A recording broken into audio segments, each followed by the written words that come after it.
Let me ask you, what have been the biggest challenges that you've faced over the past 10 years? You've probably seen. So I'd like to touch upon one incident to highlight this. That was during the COVID time, I remember. There the biggest challenge was retaining people over a long run was quite a challenge. So what we did is, there's a lot of personal sacrifices that need to take place along that journey. so even I definitely had many personal sacrifices, but to be frank, it was a few years back. How do you deal with that uncertainty of just not knowing what's coming next? So how I describe this is like, initially when you're a small entrepreneur, you're like an octopus, you have 8 legs. So my long-term vision has always been when this ChatGPT had come into the market and there was panic everywhere. Yeah. Not knowing I remember. Yeah.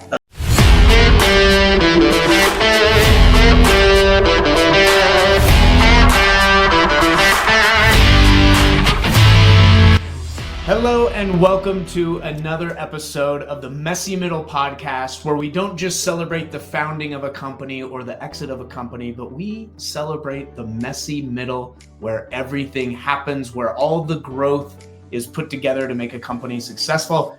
And today we're talking with a very special guest from India. His name is Balavishnu, and I would love to introduce him. So let's bring Bala in. Hey, Balavishnu, how are you?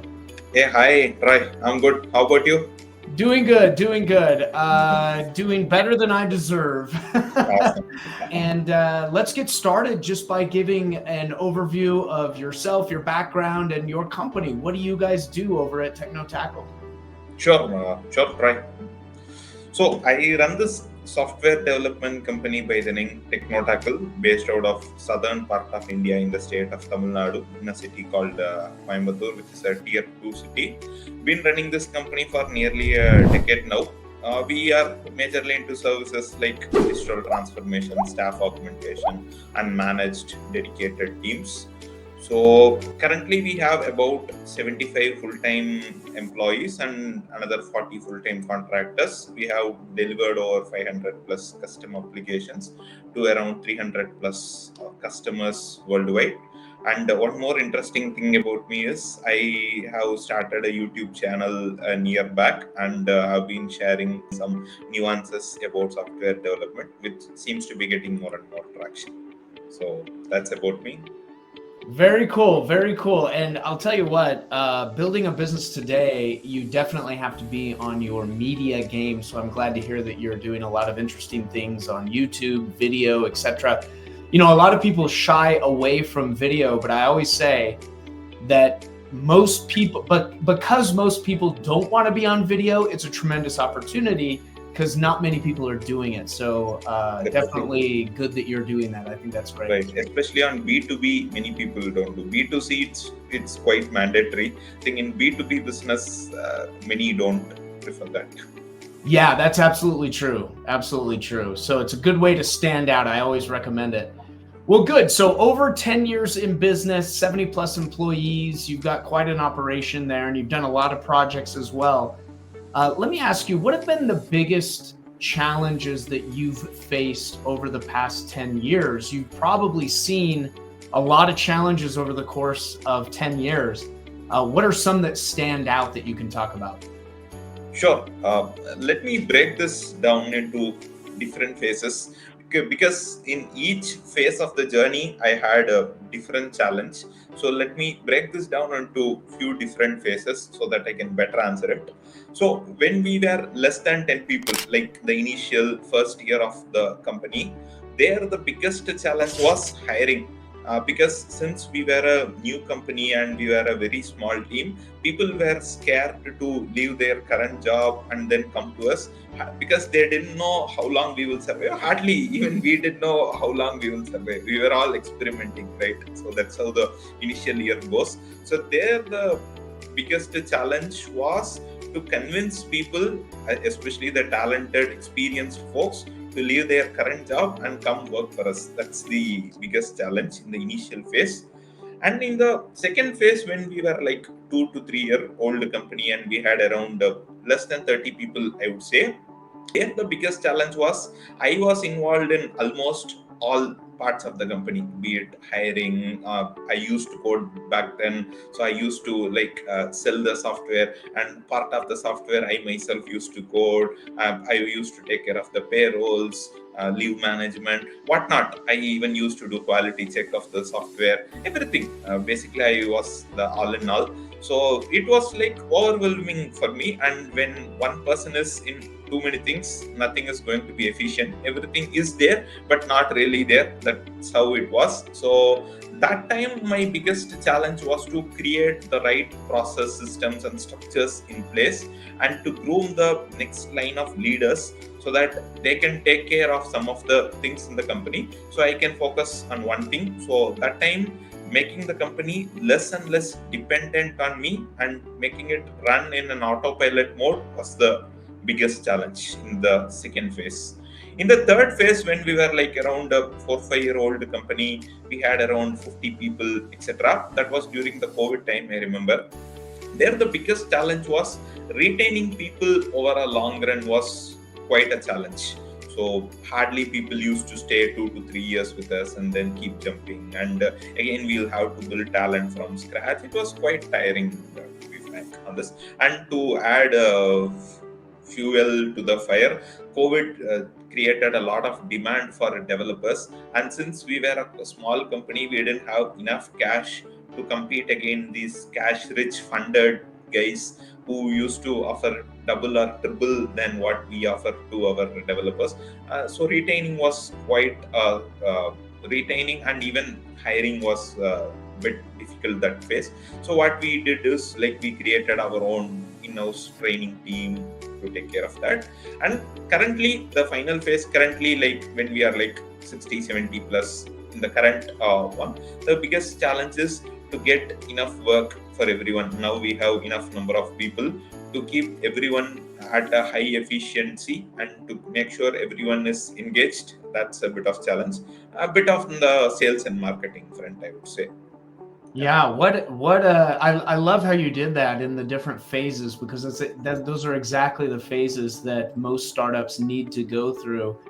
And I'm doing something myself right now where I'm trying to recruit a technical co-founder for a project that I'm putting together, and it really resonates with me what you said. It is difficult in the beginning to get to sell the vision and get people to buy in, and then retention becomes a big thing, and making sure that your employees aren't churning when you do build a big team. So yeah, there's always these challenges along the way, and they change. And that's the thing that I actually love about entrepreneurship is the changing landscape, whether it be the problems and challenges that you've just described that you've overcome, or just the market, simply the market changing. And right now with the introduction of AI, etc., this is kind of has everyone thinking to themselves, what does this mean for me? What does this mean for my business? And I'm much more on the positive side, whereas I see a company like yours,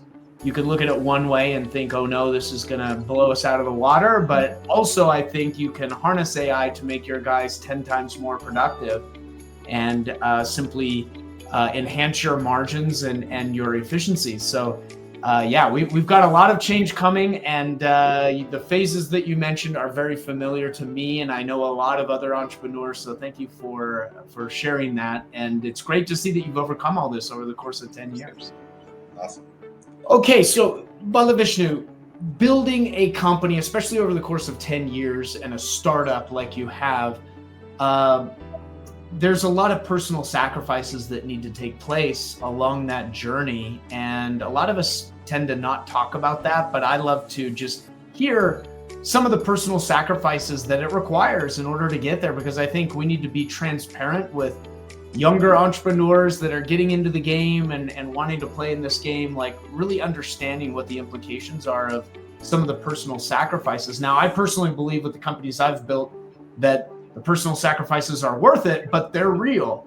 So I'm wondering, from your perspective, Balavishnu, what have you maybe had to sacrifice from a personal perspective in order to build Techno Tackle into what it is today? That's a very nice question, Troy. So I'm pretty sure any startup founder who is successful, they have had their own years of personal sacrifice, which made them who they are today. So even I definitely had many personal sacrifice, but to be frank, it was few years back. Few years back, at least in the early years of my company. So as I said, I was doing almost everything, so hardly there was any personal time. That was kind of non-existent. So work was the only thing I knew and I focused on. And thankfully I was quite young back then. I was like under 25 years old, so I had the energy and the body cooperated, so I was able to do that. And again, with respect to the finances also, you don't generally do great in the initial years. 99% of the companies struggle in the initial days, wherein like you put 10 times more effort than you used to put in the previous job, and hardly you make 1/10 of what you used to make in your previous job. That's how the early years of most entrepreneurs were. It was kind of like that for me as well. But one good thing I did in years back was that I started setting up the team systems process in place. I had the second line of leaders, etc. And now they all take care of their own respective departments, and the workload for me has come quite low, and we are doing financially good as well. So I would say my hard work has really paid off. So how I describe this is like, initially when you're a small entrepreneur, you are like an octopus, you have 8 legs. So as you grow the company, you need to replace each of your legs with a person who does it better than you. Say for example, you're taking care of, say, HR, accounts, operations and whatnot. So you need to find a person who does the HR better than you and replace that leg of yours with a HR manager or a head of HR. So like that, you got to replace all 7 or 8 departments, and then you become a human. So till then, you have to be an octopus. I, So I that's love I love that explanation. That's great. I've never heard the octopus, but that's absolutely correct. right. And it's very difficult for especially younger entrepreneurs to learn. Younger entrepreneurs, especially if they're high performers, especially at a previous job, have a difficult time learning to delegate and really find the right people and truly hand it off and take Right. their hand out of the pie in that particular discipline. So, yeah, that's a great skill to learn, and I like the way that you described that as as the octopus. I think that's exactly right. Um, Great. So let's talk a little bit about uncertainty, and especially I think in my experience over the past say 10 years, while you've been building Techno Tackle and I've been doing other things in the technology industry, it seems like the pace of change has accelerated to a crazy level.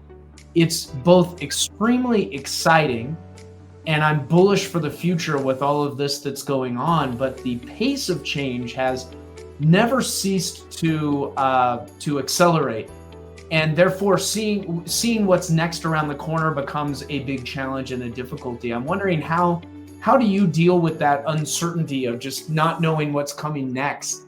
How do you keep sane in the face of all this change? Uh, Very nice question, Troy. I can definitely relate to that. So I'd like to touch upon one incident to highlight this. This was back in late or mid 2023, when this ChatGPT had come into the market, and there was panic everywhere, Yeah, not knowing I what. remember. Yeah. So everyone was scared, like, okay, so half of the projects were on hold because they were thinking, the clients were thinking that, okay, chat gpt will get better and we don't need to hire developers. Chat gpt will do everything for us. There Right. was definitely a phase like that. And also coincidentally, the digital boom created by covid was out, and the demand was like correcting. So all these factors combined, the market became very sluggish. So that time, all tech companies were laying off. You name Google, Meta, Yeah. Amazon, everyone were laying off thousands of people. You might have heard a lot of news about that. So that time we were around 60 people. I will remember that. It was because we hired a lot of freshers and we invested a lot in training them. Since, as I said, we couldn't find the right resources during COVID time, we hired a lot of freshers and trained them. So that time, after we created the capacity, suddenly the market got dipped. We created capacity for the level of requirements that were created in COVID, but suddenly within 6 months it plummeted and the market suddenly shrink to nearly half. So the challenge was like half of my company was sitting idle. Once I have to pay their Mm. salaries. I have to take two decisions.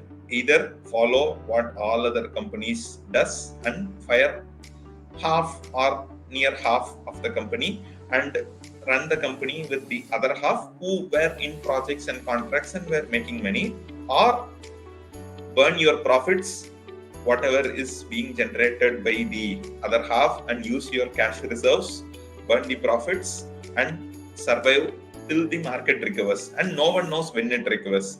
No one will even know whether it recovers or not, thanks to ChatGPT and other AI Yeah. models. So it was a very difficult decision. Most entrepreneurs would have, what they have done, would have done is they would have laid off people and saved the cost, because mostly they have to show profitability in the next quarter to their investors. See, we being a bootstrapped company and we don't have any investors to please. So one good thing is I was okay that even if I don't have any profit for the next 2 to 3 quarters, I'm fine. I can live with that. But I had invested a lot in the team.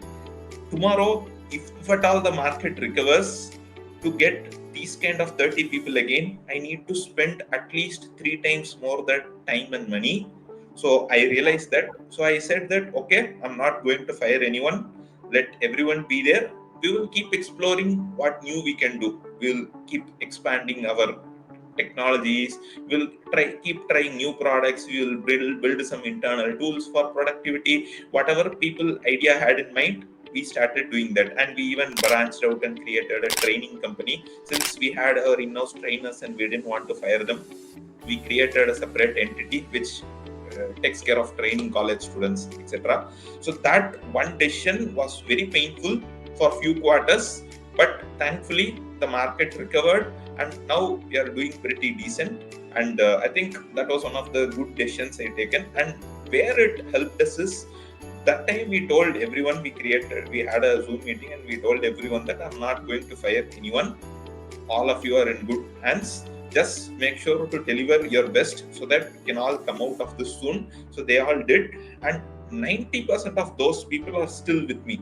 So the trust Wow. which I had that time, now they have in me, and now even though they get better offers, they stay back because they want to reciprocate what we did to them during that time. Oh, that's great. What a great story. And it speaks to the loyalty. If you treat people right, they will usually reciprocate. Not always, but usually. And it sounds like your team that you invested in, not only in salaries, but also in extensive training for the newer people that you were bringing on. And also, what a great opportunity. I always love bringing in people straight out of college, freshers, as you guys call them in India, bringing them in and training them up and really giving them an opportunity, the first kind of step in their career. I really enjoy doing that and watching the growth and where people end up going in their career. So that's really cool that you're doing that as well, and committed to your people during the tough times so that they stay with you and deliver excellence. I really enjoy hearing that, Balavishnu. So thank you. Great. All right, looking back on these 10 years of building your company, what advice can you give people about navigating the messy middle, the point where things are still uncertain, things are working, some things are broken? What advice could you give to younger entrepreneurs that are currently kind of fighting those battles? along the way? What have you learned along the way that you could provide advice for us on? Right. So, one important thing I would suggest is create a team. You can never do anything alone. So, even if you are a Superman, you can't pull it off in scale. So, it is very important that you have a team, and it is important that you have systems in place so that things keep happening even without you. Build the next line of leaders who can take your place. So make sure you have this, so you'll have to invest the resources and time you don't have, so that you can enjoy more time freedom and more financial resources in the future. So that is the first thing. The second thing which I learned in a hard way is to invest in marketing. So like nearly 8 years of Techno Tackle, or I would say even 8.5 years of Techno Tackle, we did zero marketing. I was super proud saying that, okay, 100% of our customers come only through word of mouth. So word of mouth is the best form of marketing. All those things I used to keep telling. The biggest problem with word of mouth is that you can't control it. See, it happens when it happens. But when you really need it, does it happen? It may happen if you have luck, but luck won't stay there forever. So it is very important that you invest in marketing. You need to be found in this world. So my mentor always used to say that best known beats the best. Even if you're best at something, if your competitor is not the best, but he is the best known, then for Yeah. sure he's going to beat you. So Very always good wisdom there. I like that. You're a very good mentor. always invest in marketing. That's the second advice I give. Very good. And that really hits home. That's so true. The best known is beats the best every time. And I can think of so many examples over the course of my career in the tech industry with other tech companies where they really didn't have the best product, but they were the best known, right? And I think, back in the day, it was famously Microsoft. All of their software was kind of not that good, but we all had to use it, and they were the only game in town in a way, as far as the only game that people knew. I can also think of Salesforce, right? Like Salesforce came in, dominated the market, started the SaaS industry, etc. But really, at the end of the day, most people you talk to that use Salesforce don't like it, but they use it, right? And they pay for it. They pay a lot for it. It's the best known, right? There's probably very great solutions out there that we just don't know about. So I totally agree. Investing in marketing is important, and it's scary at the same time, because usually we have to figure out the marketing equation. What is going to bring us evergreen leads that turn into contracts, that turn into loyal customers? And that's something that I've really spent a career figuring out how to do that, not only for my companies, but for other companies as well. So yeah, I couldn't agree more. And you and I are working together on the marketing equation for Techno Tackle right now. So that really hits home, and it's both fun, exciting, and really can make the difference in a company's growth trajectory. So looking forward to working on that with you guys. Very good, great. Yeah, those are some really good things, Balavishnu, that you brought up. Okay, I got one last question, which is related to just your dream and vision for the future as you kind of push through challenges, etc.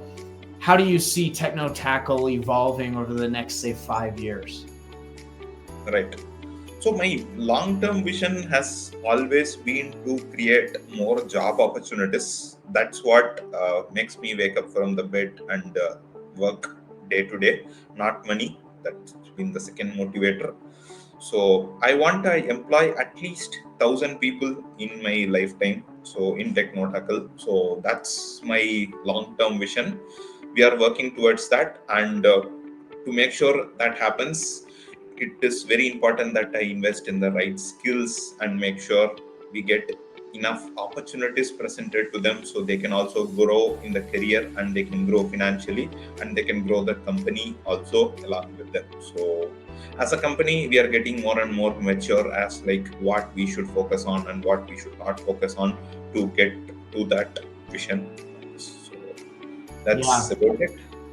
That's great. No, I love that employment. And like I said, in my career, the proudest I've ever been in my career has always been related to employee growth. Seeing someone come into the organization, build skills and capabilities under my watch, and then taking that on to other opportunities throughout their career. It's so fun to watch and fulfilling, frankly, to help people in that way. So I'm glad to see that that's your vision for the future with Techno Tackle. And I am sure there are many bright days ahead, even with AI, even with all this uncertainty and everything that's going on in the marketplace. Heck, I know that Google just came out with the first kind of quantum computer, and that's intensely scary to know what those things can do, and who knows what the future holds with regard to that. But again, like I said, I'm bullish and think we have a bright future ahead, and I know that Techno Tackle will be part of that bright future. So congrats, Balavishnu, on everything that you've accomplished, and thank you for sharing all your insights and thoughts with us today on the podcast. Sure, Troy, and pleasure is mine, and thanks for inviting. Absolutely. Cool. Yeah, this is great. I always like doing these things because it gives me an opportunity to learn about you and your background and where you've been and where you want to go. So it's helpful for me on that front as we work together. But then it's also good just to get your name into the universe, so that, like you said, so that people discover who Techno Tackle is and what they can do. So okay, have a nice day. All right, you too. We'll talk to you soon. Okay, Bala? Sounds good. Okay, try.